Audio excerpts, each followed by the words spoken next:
PM Modi ये दावा कर रहे हैं कि अब वो बंगाल में बीजेपी सरकार के शपथ ग्रहण के लिए बंगाल लौटेंगे।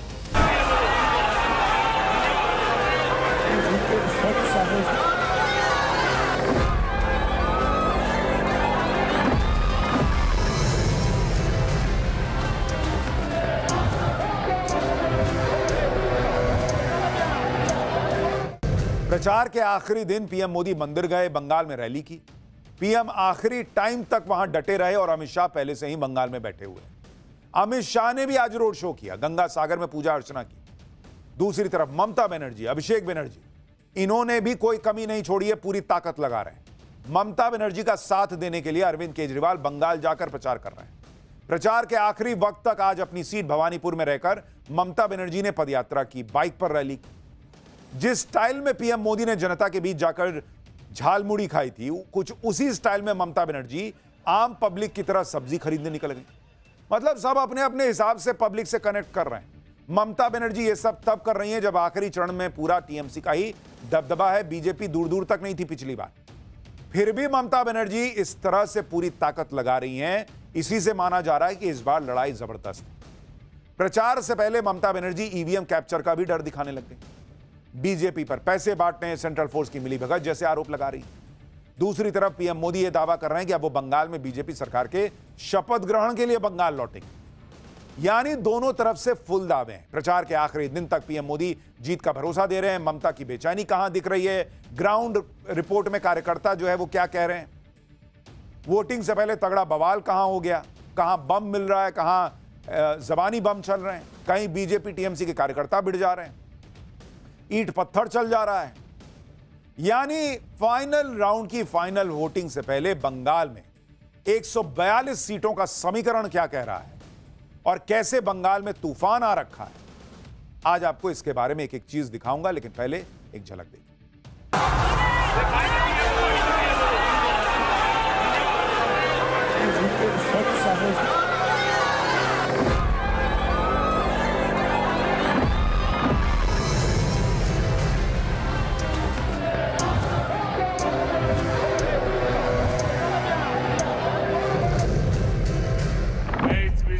के साथ वापस जा रहा हूं कि 4 मई के नतीजों के बाद बीजेपी के शपथ ग्रहण समारोह में मुझे आना ही है। बीजेपी ठीक करेगा कि कोलकाता कैसा है कैसा नहीं है, तुम पहले दिल्ली को संभालो। आज मैं बोलकर जाता हूं, चुनाव के बाद भाजपा सरकार आनी है।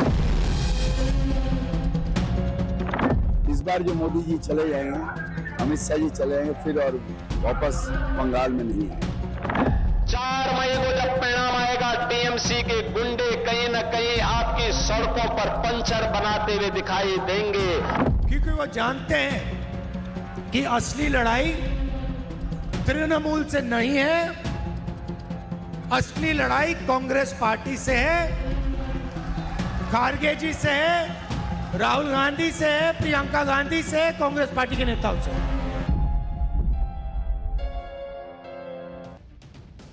बंगाल पर पूरे देश की नजर है कि क्या बीजेपी इस बार बंगाल का चुनाव निकालकर इतिहास रचेगी या नहीं, या फिर ममता बनर्जी बीजेपी को रोकने में फिर से कामयाब है।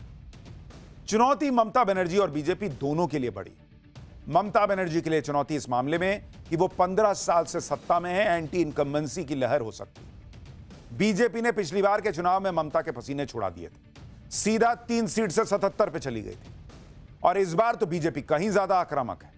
आप देखिए कि दूसरे चरण जहां बीजेपी बहुत कमजोर थी पिछली बार, उस आखिरी चरण में पीएम मोदी, अमित शाह सबने भयंकर जोर लगा दिया।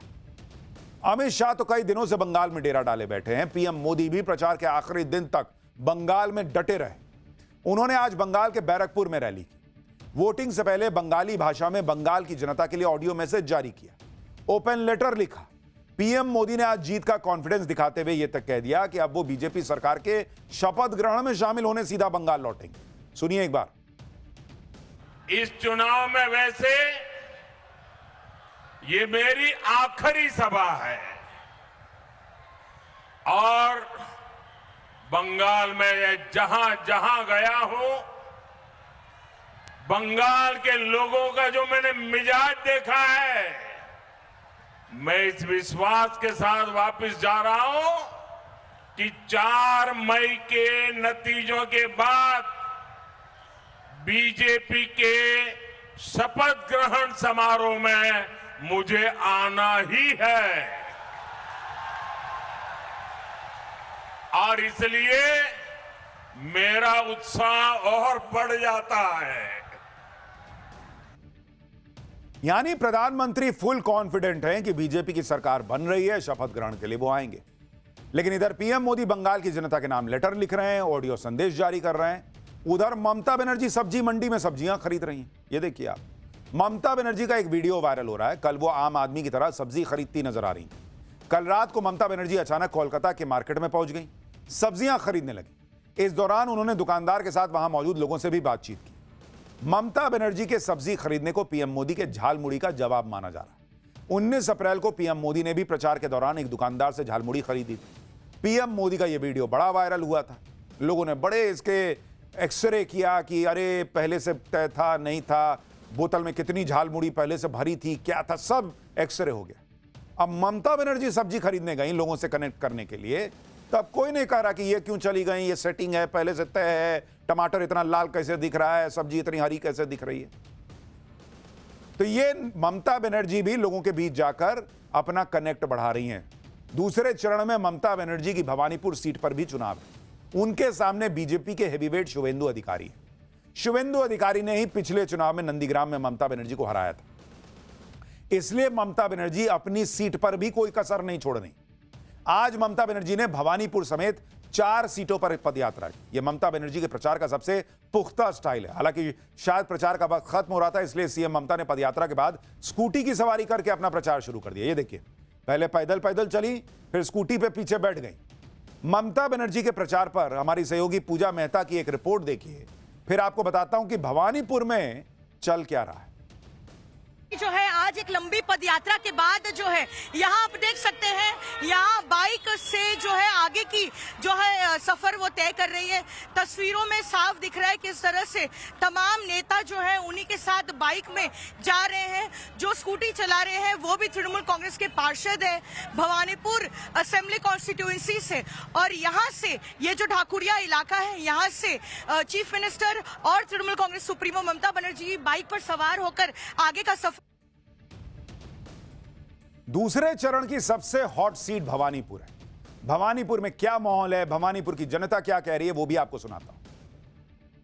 इस बार क्या लग रहा है, क्या माहौल है पश्चिम बंगाल के अंदर? और टक्कर है, देखिए जिसको नसीब होगा वो जीत जाएगा। हम लोग टिकेंगे तो शुभेंदु को वोट देंगे।